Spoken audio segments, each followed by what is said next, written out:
Welcome to OBDSync. In this episode we're going through how to do some custom configuration changes in the instrument panel cluster on a Holden RG Colorado. So first off, click the vehicle button and go to the instrument panel cluster tile. This will then load in the available options available for this module. Once loaded, we'll head up to the configuration tab along the top.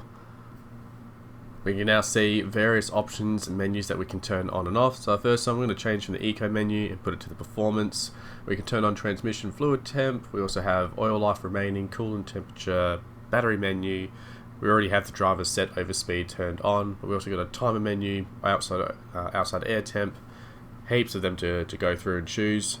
The best way is just turn on a feature and test it out, see if you like it, and then if you don't, you can always come back and turn it off. So we go ahead, keep turning on a few of these options, which we'll show you shortly. We'll turn on trip B display as well. And then after that, if we scroll further down, we'll see the rest of them are just sort of warnings that you can turn off if you had any of those, or when you do LED changes. When ready, you'll click right. This only takes a few seconds to complete, and we can see that instantly reflects on the instrument cluster straight away.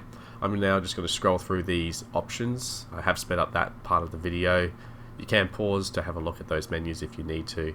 Now into the second menu here, going through its options, and then finally we'll head over to our third menu where we have all our performance menu options here.